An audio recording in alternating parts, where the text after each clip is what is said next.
యెషయా గ్రంథం 7వ అధ్యాయం. చాలా ఇంపార్టెంట్ విషయాలు, చాలా శ్రద్ధగా వింటే కానీ మీకు అర్థం కాదు ఈ విషయాన్ని. ఒకసారి రెండు చేతులైతే దేవుని స్తోత్రం చెల్లించండి అందరూ మనస్ఫూర్తిగా. మొదటి వచనం.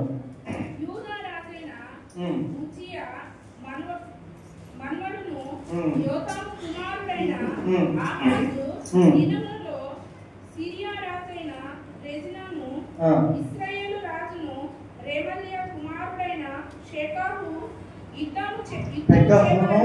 యుద్ధము చేయవలనని యెరూషలేము మీదికి వచ్చిరి గాని అది వారి వలన కాకపోయెను. దేవుని స్తోత్రం. హల్లెలూయా. సరే చరణ అండ్ ప్రేమ రండి చెప్తాను ఒకసారి ఎగ్జాంపుల్. యూదా రాజైన ఉజ్జియా మనుమడును యోతాము కుమారుడైన ఆహాజు.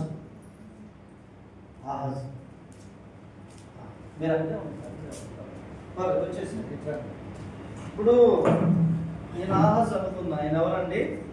యూదా రాజైన ఆహాజ్. నెక్స్ట్ ఎవరు సిస్టర్? సిరియా రాజైన రెజీన్. ఈయన రెజీన్. కొంచెం అటున్నా. ఈయన ఎవరండి? రెజీన్. ఇంకెవరున్నాడు? ఇశ్రాయేలు రాజును రెమల్యా కుమారుడైన ఎవరండి? పెకహు. షెక కాదండి, పే కాదా? షా ఉండాలి.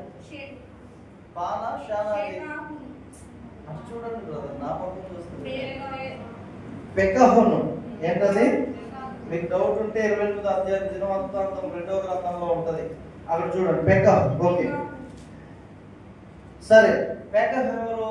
ఒకరు రండి. పెకహు విషయం వస్తా. ఈయనెవరు? మీకు ఎగ్జాంపుల్ అర్థం కావడానికి 2 minutes. ఈయనెవరు? ఉజ్జియా కుమారుడైన ఉజ్జియా మనవడును యోతాము కుమారుడైన ఆహాజ్. ఈయన ఆహాజ్. నీ పేరేంటి? ఆహాజ్. నీ పేరేంటి? రెజీన్. ఎవరండి? రెజీన్. నీ పేరేంటి? రెజీన్. నీ పేరు? పెకహు. ఇశ్రాయేలు రాజైన పైకి వచ్చాయి. ఈ పెకహు జాగ్రత్తగా వినండి. ఈ పెకహు రెజీన్, సిరియా రాజైన రెజీను, ఇశ్రాయేలు రాజైన పెకహు యూదా రాజైన ఆహాజ్ మీదకి ఎందుకు వచ్చారంట? యెరూషలేము మీదకి వచ్చారు కానీ అది వారి వలన కాకపోయి యుద్ధానికి వచ్చారు, భయపెడదామని వచ్చారు. జాగ్రత్తగా వినండి, తర్వాత నేను మిమ్మల్ని ఇంకా ముందుకు తీసుకెళ్తాను. అయితే అది వారి వలన కాలేదు. ఇద్దరు రాజులు వచ్చారు కానీ యూదా రాజైన ఆహాజుని జయించలేకపోయారు. వారిద్దరు వల్ల కాదు. వాళ్ళిద్దరు మరలా వెనక్కి వెళ్ళి ఇంకొకరు రండి. 2వ వచనం. అప్పుడు సిరియనులు ఎఫ్రాయిమీయులను తోడు చేసుకొనిరని తెలియబడగా. లోక గారు ఎట్లండి వస్తారా మీరు? సార్ నువ్వురా ప్రశాంత్ వచ్చి. ఆయన ఎవరు చెప్పండి? వాళ్ళెవరు? ఎఫ్రాయిమీయులు. ఎవరండి? ఎఫ్రాయిమీయులు. వీరి ఇద్దరి వలన కాలేదు. రెజీను వలన ఏమండి?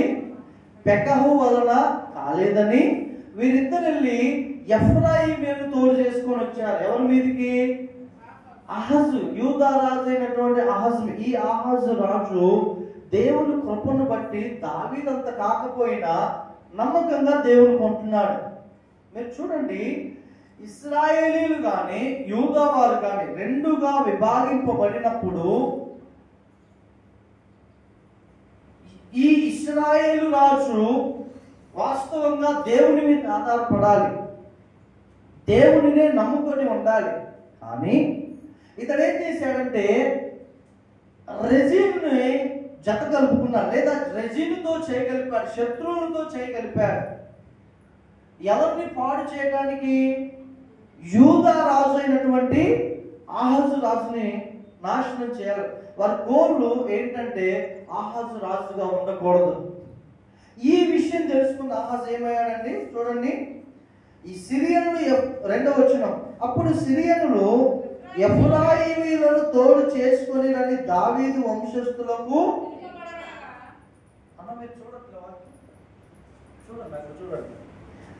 తెలుపబడగా గాలికి అడవి చెట్లు కదిలినట్లు. ఈ మాట మీకు అర్థమైందండి? గాలికి ఏ చెట్లు? అడవి చెట్లు ఎట్లా కదులుతాయండి? గాలికి అడవి చెట్లు భయంకరంగా కదులుతాయి, ఒక తెప్పగా కదులుతూ ఉంటాయి. అలానంట అడవి చెట్లు కదిలినట్లు వారి హృదయమును వారి జనుల హృదయమును కలిగిన. ఎవరు? యూదా వారి హృదయం, ఆహాజు రాజు యొక్క హృదయం. మీరు వెళ్ళిపోవచ్చు. దేవుని స్తోత్రం, హల్లెలూయా. ఇప్పుడు మీకు అర్థమైంది కండి. ఫస్ట్ సిరియా రాజు ఇశ్రాయేలు రాజు అయినటువంటి పెకహును తోడు చేసుకొని ఆహాజు, యూదా రాజు అయిన ఆహాజు రాజు మీదకి యుద్ధానికి వచ్చాడు. కానీ అది వారి వలన కాలేదంట. అది వారి వలన కాలేదు. ఈ వ్యక్తులు ఏం చేశారంటే ఎఫ్రాయిము వాళ్ళని తోడు చేసుకున్నారు. మీరు జాగ్రత్తగా వినండి, ఎఫ్రాయిము గురించి కొన్ని విషయాలు చెప్తాను. ఈ మాటలు మీకు గుర్తుంటేనే మీకు అర్థమైంది. ఎఫ్రాయిమీయులు ఏం చేశారంటే సిరియా రాజుతోటి, రెజీనుతోటి, ఇశ్రాయేల్ రాజు ఎవరు? పెకహుతోటి, ఈ ఈ ఈ రాజధాని అయినటువంటి ఎఫ్రాయిము కూడా ఏం చేశారయ్యా అంటే వీరితో కలిసి వీరి మీదకి యుద్ధానికి వస్తున్నారని సిద్ధపాటు కలిగి ఉన్నారు. అప్పుడు ఇశ్రాయేలీ ఆ యొక్క యూదా వారు, ఆహాజు రాజు అందరి గుండెలు కరిగిపోతున్నాయి, చాలా వేదన పడుతున్నారు. అయ్యో, మనకు దిక్కెవరు, మనకు ఆధారం ఎవరు? 3 వ్యక్తులు బలం పూనుకొని మన మీదకి వస్తున్నారు కదా, మనల్ని ఎవరు రక్షిస్తారు? కొన్నిసార్లు చూడండి, మీ కుటుంబాల్లో కలిగేటటువంటి కొన్ని శ్రమలు, కొన్ని అనారోగ్యాలు, కొన్ని బాధలు మిమ్మల్ని, మీ హృదయాన్ని కలిచేస్తాయి. అయ్యో, కొన్నిసార్లు ఎలా ఉంటుందంటే నెక్స్ట్ ఏంటి మన పరిస్థితి, నెక్స్ట్ ఏంటి ఈ యొక్క సందర్భంలో, ఈ శ్రమలో, ఈ వేదంలో, అయ్యో నెక్స్ట్ మన స్టెప్ ఏంటి, మనం ముందుకు వెళ్తామా లేకపోతే మన జీవితం ఇక్కడే ఆగిపోయిద్దా, ఇక్కడే ఆగిపోతుందా? వేదన పడుతూ ఉంటాం, కానీ దేవుడు విడిచిపెట్టాడు. హల్లెలూయా. వేదన పడుతున్నారు. వారి గుండెలు ఎలా అండి? వారి హృదయమును వారి జనుల హృదయమును కదిలని. ఎలా కదిలాయి? గాలికి అడవి చెట్లు కదిలినట్టుగా కదిలాయి. ఎలాగండి? అడవి చెట్లు కదిలినట్టుగా కదిలాయి. వణికిపోతున్నారు యూదా ప్రజలందరూ. ఆ సమయంలో దేవునికి స్తోత్రం, హల్లెలూయా, హల్లెలూయా. ఆ సమయంలో ఏం జరిగిందో ముందుకు చూద్దాం. 3వ వచనం, అప్పుడు యెహోవా యెషయాతో ఇలాగూ, యెషయా అంటే ఎవరు? ఏమండి? ప్రవక్త. Yes, very good. యెషయా అంటే ఎవరు? ప్రవక్త. ఆయన ఒక ప్రవక్త. మీరు చూడండి, ప్రవక్తతో దేవుడు వాక్యం సెలవిస్తుంది. ఏమన్నానంటే, ఆహాజు, నీవును నీ కుమారుడైన షయర్యాషూబును చాటురేవు మార్గమున పై కోనేటి కాలువ కడకు పోయి అతనితో ఇలాగు చెప్పుము. ఒక ప్రశ్న మీకు, ఇశ్రాయేలీలు దేవుని బిడ్డలా కాదా? ఆన్సర్ రావట్లేదు. ఓకే, మరి ఈ రెజీను, సిరియా రాజైన రెజీను కాదు, అతను శత్రు దేశస్థుడు. సరే, ఎఫ్రాయిమీయులు దేవుని బిడ్డలా కాదా? వాళ్ళ గోత్రికులు, అవునా? వాళ్ళు దేవుని బిడ్డలే. మరి దేవుడు తన ప్రవక్తను, మీరు చూడండి, ఇశ్రాయేలీల పక్షమును ఎందుకు పంపించట్లేదు? ఎఫ్రాయిమీయుల పక్షమును తన బిడ్డలైన, తన గోత్రికులైన, తన యొక్క పేరు మోసుకుంటున్న వారైన ఎందుకు యెషయా ప్రవక్తను పంపించట్లేదు? దేవుడు ఎందుకు యెషయా ప్రవక్తను యూదా రాజైన ఆహాజును బలపరచడానికి పంపించాడు అంటే, మీరు చాలా జాగ్రత్తగా వినండి. ఈ ఇశ్రాయేలీలు శత్రువులు, అన్యులు, దేవునికి వ్యతిరేకులైనటువంటి వారితో, రెజీను రాజుతో ఇశ్రాయేలు రాజైన పెకహు కలుసుకున్నాడు. ఎందుకు కలుసుకున్నాడో తెలుసా? యూదా రాజుని నాశనం చేయటానికి. అది దేవునికి నచ్చల. హలో, నీవు కనుక దేవుని యొక్క బిడ్డలతో ఏకీభవించే మనస్సు లేకుండా ఇంకా దేవుని బిడ్డలకు శత్రువుల వైపు కనుక నీవు నీ మనస్సు పెట్టి వారికి సహకరించే విధంగా ఉంటే దేవుడు నీ పక్షముగా ఉండడు. దేవుడు నీ పక్షముగా ఉండడు. జాగ్రత్త. దేవుని సేవకుడు ఎవరి పక్షంగా ఉన్నాడండి? యూదారాజు పక్షముగా ఉన్నాడు. మీకు ఈ మాట వచ్చింది కాబట్టి మీకు కొన్ని విషయాలు చెప్తాను. హల్లెలూయా, హల్లెలూయా. దేవుని సేవకుడిని దేవుడు ఎలా ఉంచారు అని అంటే, ఈ లోకంలో దేవుని సేవకునికి సంపూర్ణంగా దేవుడు అధికారం ఇచ్చారు. నేను మొన్న ఒక మాట చెప్తున్నానండి, నేను మర్చిపోయాను. అది ఒక బ్రదర్తో మాట్లాడుతున్న, దేవుని సేవకుడు అడుగు పెట్టడమే వాళ్ళకి ఆశీర్వాదము, దేవుని సేవకుడు వెళ్ళి ప్రార్థిస్తారు ఇంకా ఆశీర్వాదం అని చెప్తారు. మీరు చూడండి, సేవకుని దేవుడు తన పక్షమును అలా నిలబెట్టాడు. ఆయన అంటాడు, నిన్ను శపించు వారిని నేను శపిస్తా, నిన్ను దీవించు వారిని నేను కేంద్రంగా దేవుడు పెట్టాడు దైవజనుని. అందుకనే మీరు చూడండి, దేవుడు పెట్టారా, దేవునికి ప్రజలకు మధ్య దైవజనుడే వారధిగా ఉంటాడు. వీళ్ళు పాపం చేస్తే దేవుని ఉగ్రత వస్తే, ప్రభువా కొద్దిగా ఆగునాయన వీరిని క్షమించయ్యా అనేసి ప్రభు దగ్గర ప్రార్థన చేస్తే వారి మీద ఉన్న ఉగ్రత తొలగిపోయింది. అందుకే సమయంలో అంటాడు, నేను నీ నిమిత్తం ప్రార్థన చేయకపోతే అది నాకు పాపం అంటాడు. 7వ అధ్యాయంలో సమయం 1వ గ్రంథంలో. హల్లెలూయా, హల్లెలూయా. ఒక సేవకుడిని దేవుడు యూదారాజు పక్షమున, అహజు రాజు పక్షమున పెట్టారు అని అంటే దేవుడు ఎవరి పక్షముగా ఉన్నాడు అని అర్థం. అయ్యో, ఎవరి పక్షముగా ఉన్నాడు? యూదారాజు పక్షముగా ఉన్నాడు. అంటే దేవుని సేవకుడు ఉన్నటువంటి కుటుంబము గాని గ్రామము గాని అది నిత్యము జయం పొందుతూ ఉంటది. హల్లెలూయా, హల్లెలూయా.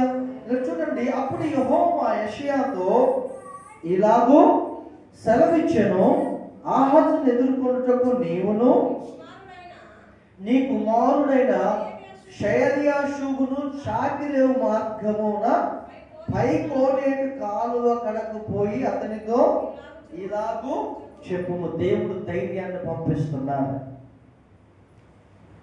దేవుడు ఏం పంపిస్తున్నారండి? ధైర్యాన్ని పంపిస్తున్నారు.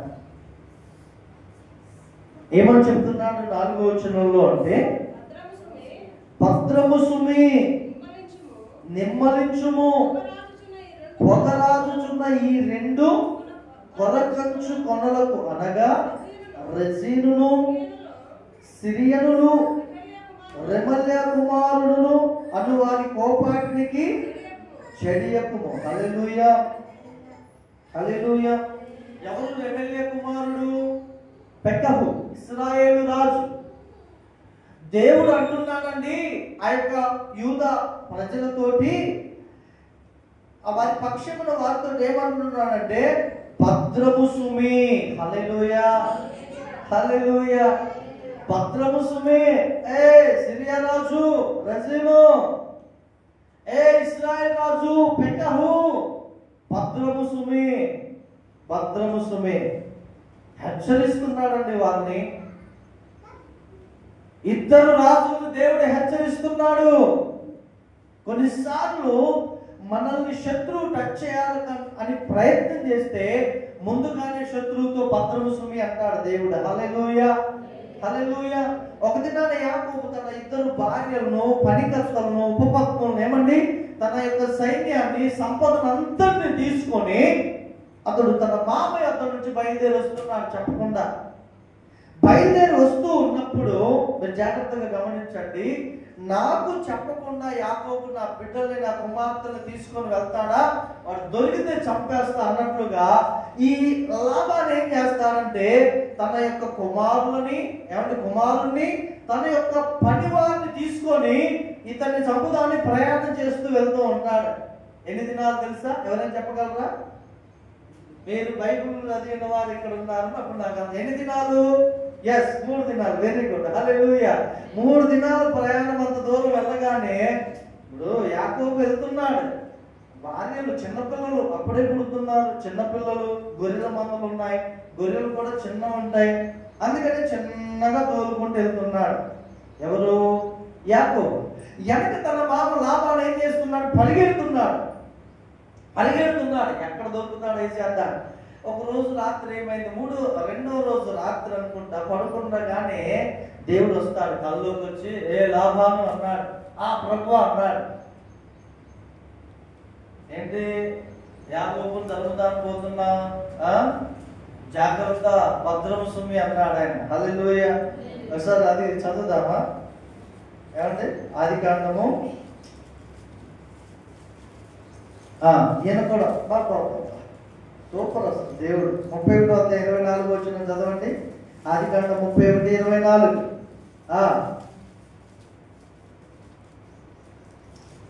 ఆ రాత్రి స్వప్నమందు దేవుడు సిరియావాడైన ఎవరైనా సిరియావాడైన లాబాను వద్దకు వచ్చి, నీవు యాకోబుతో మంచి గాని చెడ్డ గాని పలుకకుము. చూశానండి, జాగ్రత్త సుమి. నిజము కాండి, దేవుని బిడ్డల పక్షాన దేవుడు ఉన్నాడు. ఆమేన్. మన శత్రువులు ఎవరైనా కానీ వాళ్ళతో దేవుడే చెప్తాడు జాగ్రత్త సుమి, భద్రము సుమి అని. హల్లెలూయా. ఇదిగో అసలు ఎంత గొప్పవాడంటే ఆయన ఇలా ఉంటాడు అంతే.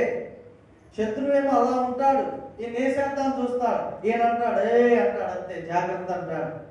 ఏమండి, అతన్ని ఓడించడానికి అతనికి శక్తి ఉంది, ధైర్యం ఉంది, బలం ఉంది. కానీ ఆ యొక్క శత్రువు ఇతన్ని నాశనం చేయకుండా ఎవరు ఆపుతున్నారు?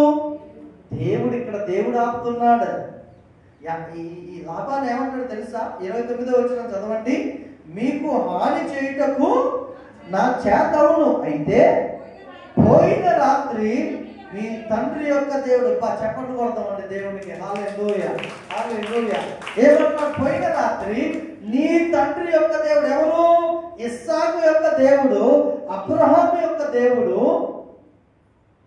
నీవు యాకోబుతో మంచి గాని చెడ్డ గాని పలుకకు, జాగ్రత్త సుమి అని నాతో చెప్పాడు. హల్లెలూయా, హల్లెలూయా. అవకాశం వచ్చింది కాబట్టి చెప్తున్నా, అవకాశం వచ్చింది కాబట్టి.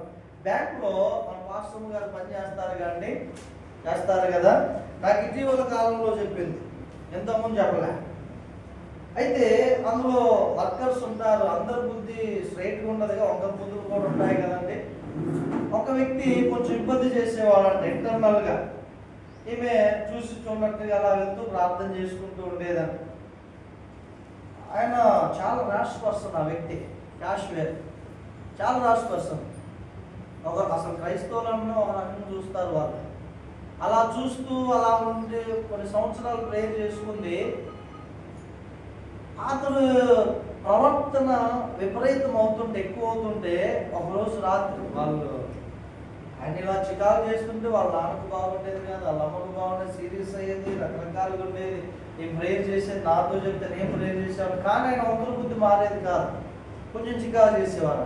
ఒకరోజు రాత్రి దేవుడు ఆయన కల్లోకి వెళ్ళి ఆయన అంటాడంట, ఏమనుకుంటున్నావు?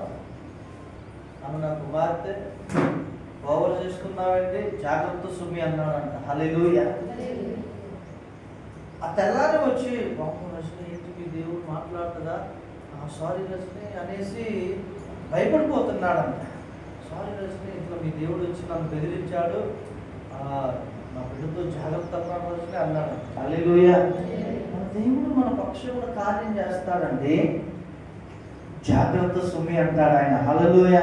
యెషయా గ్రంథంలో ఏమంటున్నాడు ఆయన? అహజు రాజుతో అప్పుడు యెహోవా యెషయా 4 చూడండి, భద్రము సుమి ఏమంటున్నాడు? ఎవరితో అంటున్నాడు తెలుసా?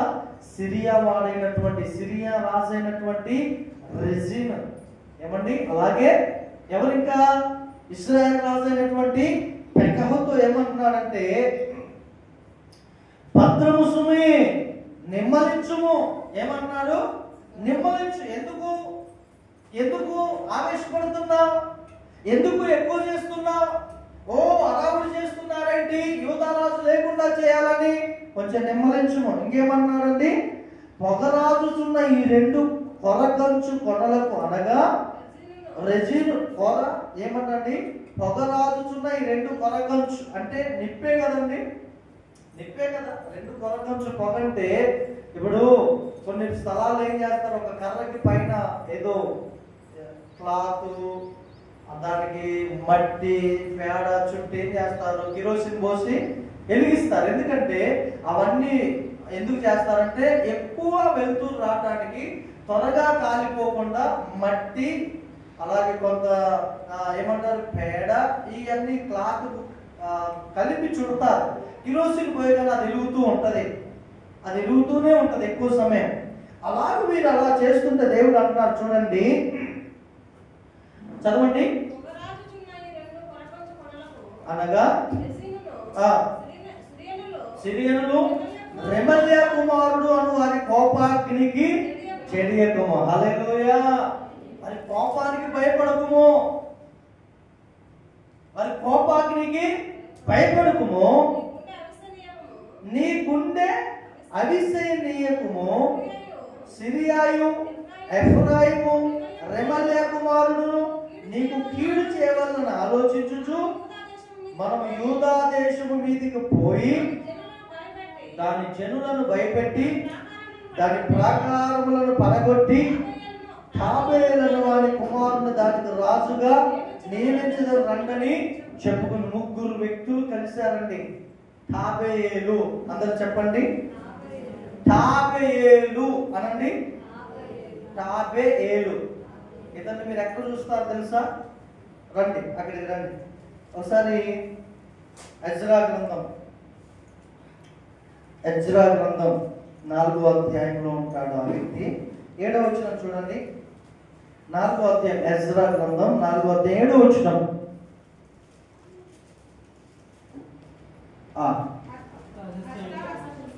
అర్తహషస్త యొక్క దినములలో బిష్లామును మిత్రిదాతును చూసారండి. టాబేలను వారి పక్షముగా ఉన్న తక్కిన వారును పారసిక దేశపు రాజైన అర్తహషస్తకు ఉత్తరము వ్రాసి పంపిణీ. ఆ ఉత్తరము సిరియా భాషలో వ్రాయబడి సిరియా భాషలోనే తాత్పర్యము చేయబడినది. హల్లెలూయా. మీకు తెలుసు ఇదంతా ఎందుకు రాశారు ఉత్తరం అంటే, యెరూషలేములో దేవాలయం కట్టొద్దు, ప్రాకారం కట్టొద్దు, వీళ్ళు చాలా వ్యతిరేకులండి యూదులంతా. వీళ్ళు కనుక పునాది వేశారంటే, వీళ్ళు కనుక మందిరం కట్టుకున్నారంటే మాకు రాజు లేడు, మాకు మేమే రాజుతాం అంటాం. కాబట్టి అర్తహషస్త రాజా వీళ్ళు మందిరం కట్టకుండా దయచేసి సహాయం చేయమని ఉత్తరం రాస్తారు. అందులో ఎవరున్నారు? తాబేలు. ఎవరండి? తాబేలు. ఎప్పుడు కూడా వారు ఈ సిరియా, ఈ తాబేలు వీళ్ళంతా యూదులకు శత్రువులే. నువ్వు ఎంత మంచిగా ఉండు దేవుని బిడ్డలారా, వాళ్ళ బుద్ధి మాత్రం నీ విషయంలో మారదు. వాళ్ళ ఒక్కరి బుద్ధి చూపిస్తూనే, నువ్వు ఎంత ప్రేమించినా, నువ్వు ఎంత సహకరించాలని ప్రయత్నం చేసినా, ఈ స్పిరిట్ కలిగిన వారు ఎప్పుడు నీ ఆత్మీయ జీవితానికి, నీ ప్రార్థన జీవితానికి అభ్యంతరకరంగానే ఉంటారు. హల్లెలూయా. చాలా అభ్యంతరంగా ఉంటారు. వీళ్ళు కొరకంచు వల్లే, పొగరాజుచున్న కొరకంచు వల్లే నిన్ను బెదిరించాలని చూస్తుంటారు. కానీ నువ్వెప్పుడు భయపడొద్దు, ఎందుకంటే దేవుడు నీ పక్షముగా ఉన్నాడు. హల్లెలూయా. దేవుడు నీ పక్షముగా ఉన్నాడు. ఈ టబాయేలను వాడి కుమారుణ్ణి రాజుగా నియమిద్దాం. వీడెవడో ఒక అన్యుడు. ఎవడండి వీడు? వీడు దేవుడికి వ్యతిరేకి, యూదులకు వ్యతిరేకి. వీడు టబాయేలు అనేవాడు యూదా రాజైన అహజుని తీసి తీసివేసి ఈ టబాయాన్ని నియమిద్దామని 3 వ్యక్తులు కూడుకున్నారని 3 దేశాల వారు, 3 బలము కలిగిన వారు ఒక్క వ్యక్తి కొరకు. కానీ ఆ ఒక్క వ్యక్తి పక్షమున దేవుడి సేవకులు నిలబడ్డారు. హల్లెలూయా, హల్లెలూయా. దేవుడు అన్నాడు, వాళ్ళు భయపడుతున్నారు ఏషియా, వాళ్ళు వణుకుపోతున్నారు ఏషియా, వారి గుండె అవిసిపోతుంది ఏషియా, నీ వెళ్ళి నేను వారి పక్షమున ఉన్నానని చెప్పనగానే దైవజనుడు వెళ్ళి ఆ రాజుతో మాట్లాడుతున్నాడు. దైవజనుడు వెళ్ళి ఆ యొక్క యూదా ప్రజలతో మాట్లాడగానే వాళ్ళు బలం పొందుకున్నారు. హల్లెలూయా, హల్లెలూయా. 5వ వచనం చూడండి, 6వ వచనం. మనము యూదా దేశం మీదకి పోయి దాని జనమును భయపెట్టి దాని ప్రాకారములను పడగొట్టి 50 ఏళ్లను వాని కుమారుని దానికి రాజుగా నియమించిన రండని చెప్పుకొని. అయితే అందరము ఈ 7వ వచనం అందరం చదవాలి, అందరు పురుషులు స్త్రీలంతా.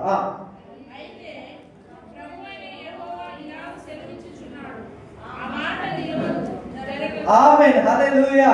అందరూ చెప్పండి, ఆ మాట నిలవదు, అది జరగదు అనండి. యేసు క్రీస్తు నామములో మీ కుటుంబాలకి వ్యతిరేకంగా పలకబడిన ప్రతి మాట యేసు నామములో నిలవదు. చెప్పట్లే.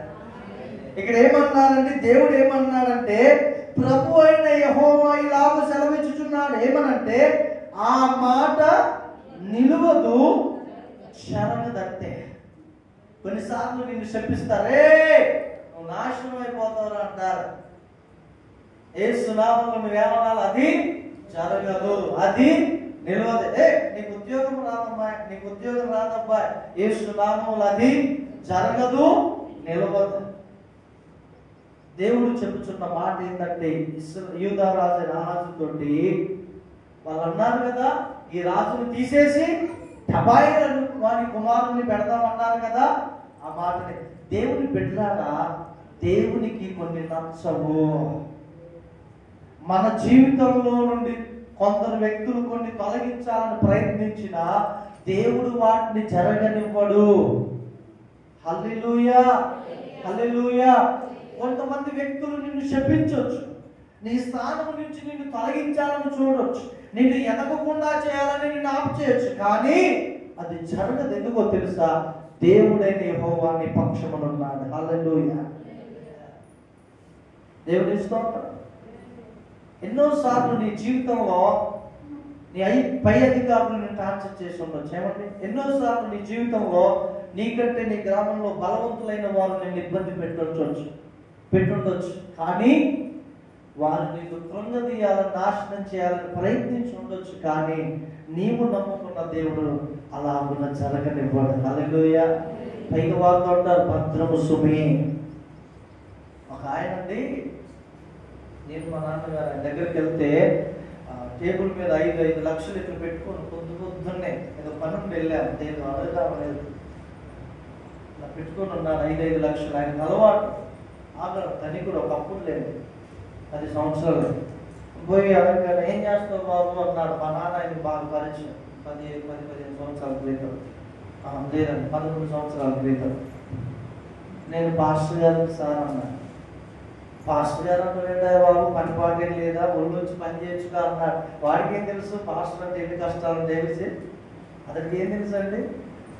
పాస్టర్ అంటే బాగా తిని పడుకోవడం అనుకుంటున్నాడు. 4 రోజులు ఉపవాసం ఉంటుందని తెలియదు. ఏమండి, నిందలు ఉంటాయని తెలియదు, శ్రమలు ఉంటాయని తెలియదు.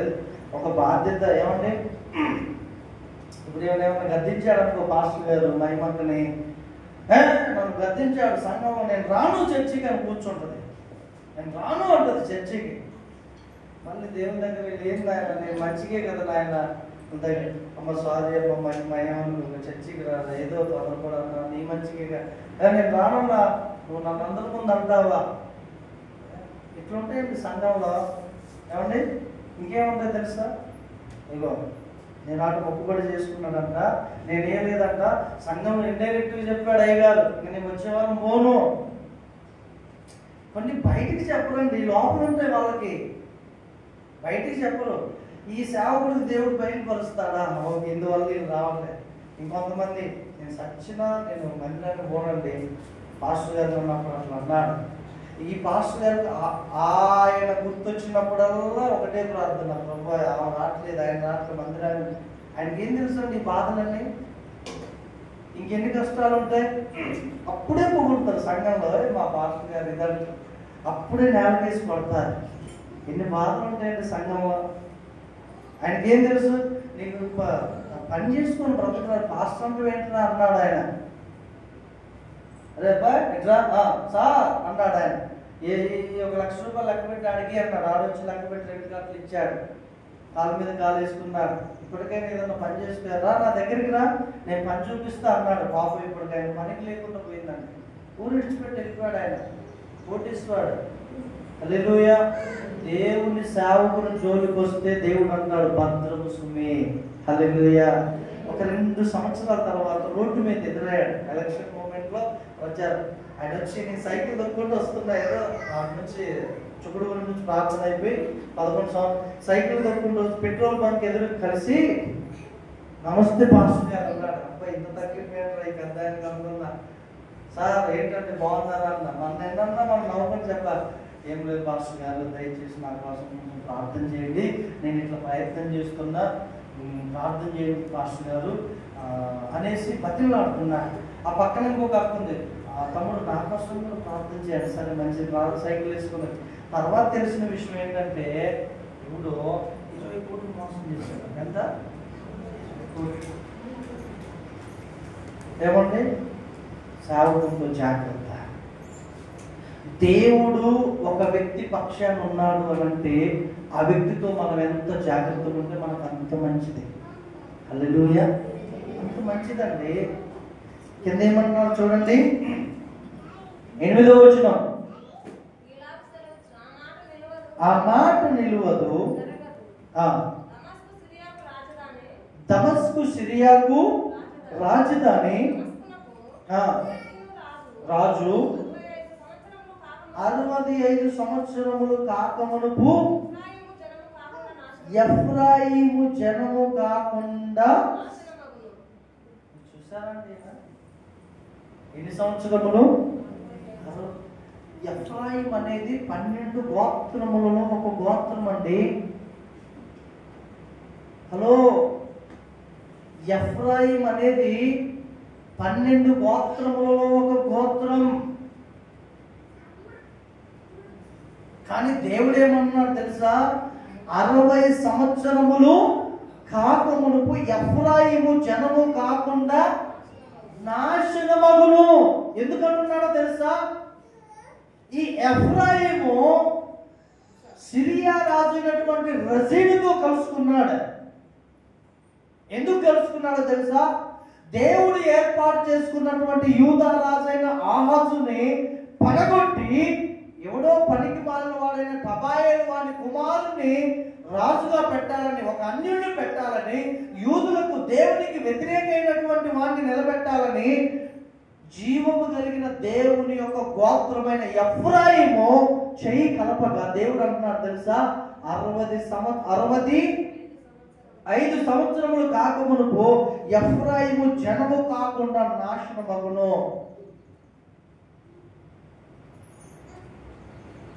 జాగ్రత్త దేవుని బిడ్డలారా, మనం చాలా జాగ్రత్తగా ఉండాలి. దేవుని యొక్క ప్రజలతో మనం ఏక మనస్సు కలిగి ఉండాలి. దేవుని యొక్క బిడ్డలతో, దైవజనులతో మనం ఏక మనస్సు కలిగి ఉండాలి. ఒకసారి హోషేయ గ్రంథం, ఈ మాట చదివి మనం ప్రార్థన చేసుకుందాం. హోషేయ గ్రంథం, బైబిల్ ఉన్న వారందరూ తీయండి. హోషేయ గ్రంథం 7వ అధ్యాయం 8వ వచనం చదవండి.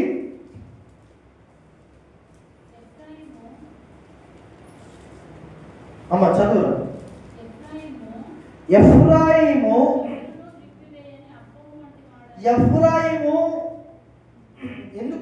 ఎందుకంటే 7వ వచనం చదవండి.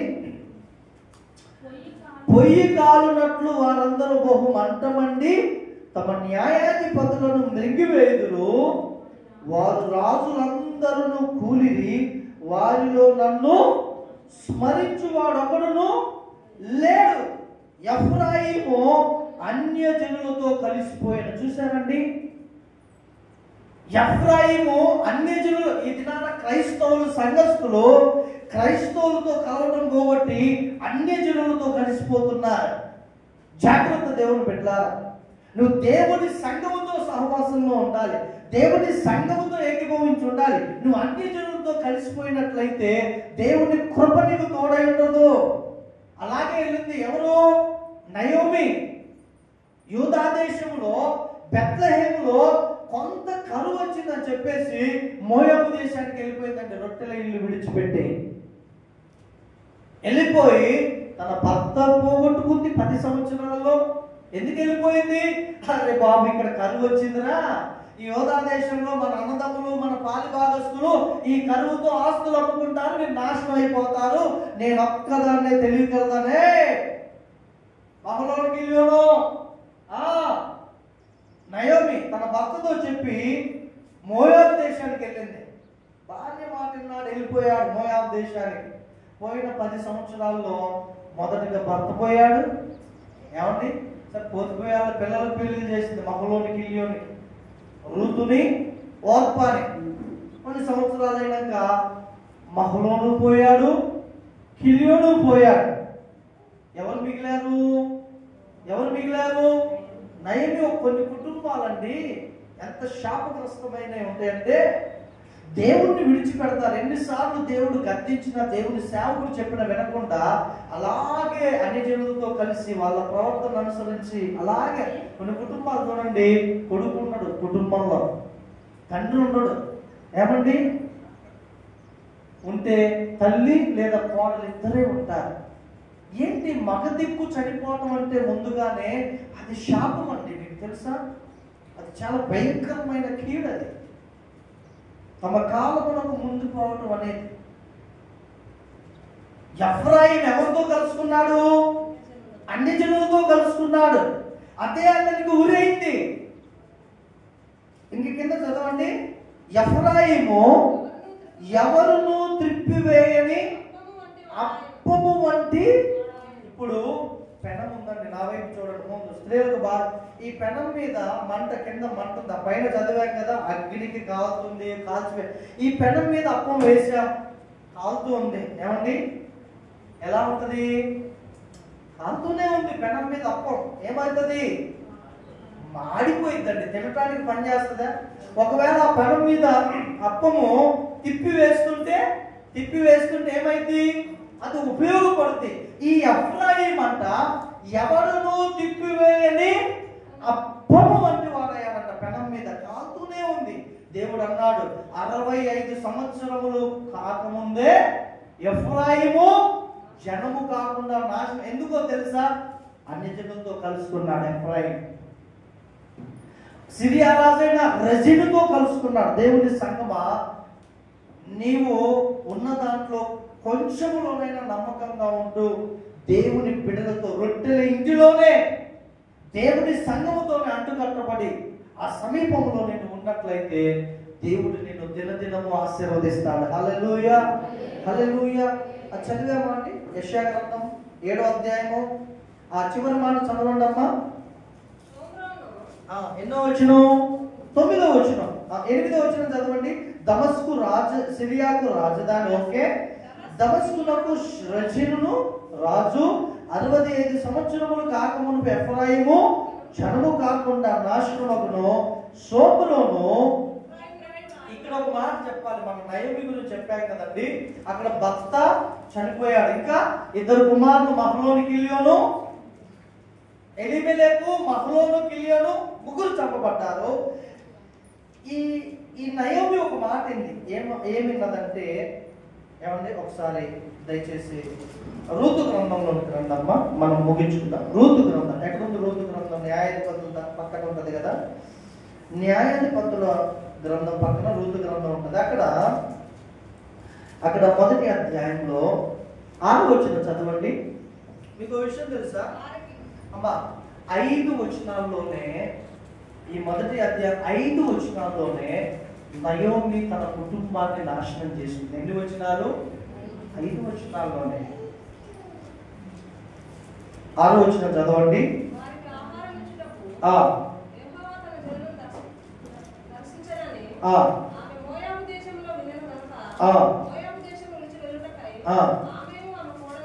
వీళ్ళు ఎలాగంటే కరువు చోట ఉండరండి వీళ్ళు.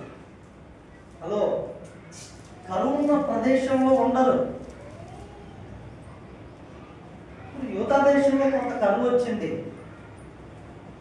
మీరు చూడండి, అందరూ వెళ్ళలేదు. ఎవరు వెళ్ళారు? నయోమి వెళ్ళింది. కరువు దేశంలో ఉంది కానీ ఎవరు చచ్చిపోలే యూదా దేశంలో. హలో, ఎవరు చనిపోలే. కానీ ఒక దినాన మరలా వారికి ఆహారం ఇవ్వడానికి తండ్రి జ్ఞాపకం చేసుకున్నాడు. హల్లెలూయా. ఈ మాట నయోమి మోయాబు దేశంలో విని ఎవరిని తోడుకొని చేసుకొని వస్తుందంట? అమ్మ చదవండి. ఎవరిని? ఆమె కోడలను. మరి కొడుకులు భర్త పోగొట్టుకుందండి. నేను భయపెట్టడానికి మాటలు చెప్పట్లేదు, కానీ మనము దేవుని చిత్తమేంటో గ్రహించి అందులో నిలిచి ఉన్నప్పుడు కొంత కరువు వచ్చినప్పటికీ ఒక దినాన తండ్రి జ్ఞాపకం చేసుకుంటాడు. హల్లెలూయా, హల్లెలూయా. ఒక దినాన తండ్రి జ్ఞాపకం చేసుకుంటాడు. ఇంకా చాలా విషయాలు 19వ అధ్యాయంలో ఆయన అంటాడు, ఇస్సాకు దేవుడు అంటాడు, ఇదిగో నువ్వు ఈ దేశాన్ని విడిచి వేరే దేశం వెళ్ళకంటాడు, ఇక్కడే ఉండు. అక్కడే ఉండి ఇస్సాకు ఏమండి ఆ దేశం 20వ అధ్యాయంలో మీరు చూస్తే, ఆ దేశం ముందు విత్తనం వేసిన వాడై 100 ప్రతిఫలం పొందాడు. ఫిలిస్తీనులకు లేదు ఆహారం, కరువు ఉంది. కానీ ఇస్సాకు విత్తనం వేసి ఎందుకో తెలుసా? అక్కడే ఉన్నాడండి ఇస్సాకు. కరువు వచ్చినప్పటికీ నువ్వు ఐగుప్తుకి వెళ్ళక ఇక్కడే ఉన్నాడు, అక్కడే ఉన్నాడు. విత్తనం వేశాడు, 100 ప్రతిఫలం పొందాడు. హల్లెలూయా. ఇప్పుడు ఆఖరి వచ్చిన చదవండి. యెషయా గ్రంథం 7వ అధ్యాయము 9వ వచనం ఏమందంటే, ఎఫ్రాయిము జనము కాకుండా నాశనమగును. 9వ వచనం, సోమ్రోను ఎఫ్రాయిమునకు రాజధాని, సోమ్రోనునకు రెమెల్యా కుమారుడు రాజు అనగా పెకహు రాజు. మీరు నమ్మకుండిన ఎడల స్థిరపడక ఇందురు. Hallelujah, hallelujah.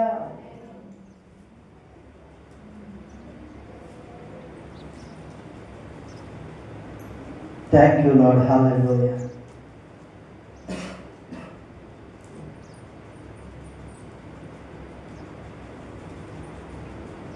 Praise the Lord. Hallelujah. Naomi దేవుని యొక్క సన్నిధిలో పశ్చాత్తాపడ్డది కాబట్టి అండి, మరలా తన కోడలైనటువంటి రూతు ద్వారా దేవుడు ఆ వంశానికి అభివృద్ధి కలగజేశాడు. హల్లెలూయా. ఇక రెజీను రాలే, పెకహు రాలే, ఎఫ్రాయిము రాలే. ఎందుకో తెలుసా? వారి యూదా రాజైన ఆహాజు పక్షమున దేవుడు నిలబడ్డాడు. హల్లెలూయా. ప్రభు ఏమన్నాడంటే ఆ 7-8 వచనాల్లో, అది జరగదు, అది నిలవదు. దేవుడికి స్తోత్రం. ఆ మాట నిలవదు, జరగదండి. నీ జీవితంలో నీకు వ్యతిరేకంగా పలకబడిన ఆ మాటలు నిలవబడవు, జరగవు. యేసు నామములో. హల్లెలూయా. కళ్ళు మూసుకుందాం. అందరు లేచి నిలబడదాం, ప్రార్థన చేద్దాం. అందరు లేచి నిలబడదాం, ప్రార్థన చేద్దాం. Glory to Jesus. Hallelujah, hallelujah, hallelujah. అందరూ ప్రార్థన చేద్దాం. కళ్ళు మూసుకుందాం. ఎస్ అందరూ కళ్ళు మూసుకొని ప్రార్థన చేద్దాం. దేవుని బిడ్డలారా, నీకు వ్యతిరేకంగా పలకబడిన ఏ మాట కానీ అది జరగదు, అది నిలవదు. నీకు ఉద్యోగం రాదని భయపెడుతున్నారు నీ ఫ్రెండ్స్, అది జరగదండి, అది నిలవదు. ఇంకా నువ్వు పేదగానే ఉంటావు, నీ కుటుంబం ఇంకా ఈ పేద స్థితిలో ఉంటుందని నీ పొరుగు వారు చెప్తున్నారా బిడ్డ? అది జరగదు, అది నిలవదు, అది నిలవదు. ఎందుకంటే దేవుడైన యెహోవా నీ పక్షమున నిలవబడి ఉన్నాడు. హల్లెలూయా. ఒకవేళ నీ కొలీగ్స్ చెప్పొచ్చు, నీ తోటి ఉద్యోగస్తులు చెప్పొచ్చు, అరే నీకు అప్పులు తీరవు బాబు, ఇక నువ్వు అనుకున్నది ఏది సాధించలేవు, నీ జీవితం ఎంతే. నో, అది జరగదు, అది నిలవదు అని ప్రవచించుకో నీ జీవితంలో. Hallelujah. Thank you Jesus, thank you Jesus. నువ్వు అనుకోవచ్చు, ఓ నా బిడ్డలు మారలేమో, నా బిడ్డలు తాగుబోతులుగా ఉంటారేమో, నా బిడ్డలు వివాహం కాదేమో. నో, అది జరగదు, అది నిలవదు. దేవుని బిడ్డలారా, thank you lord, thank you lord. ఎందుకంటే నీ దేవుడైన యెహోవా నీ పక్షమున ఆయన ఉన్నారు, ఆయన నీకు సహాయం చేస్తారు. Thank you Jesus. హల్లెలూయా.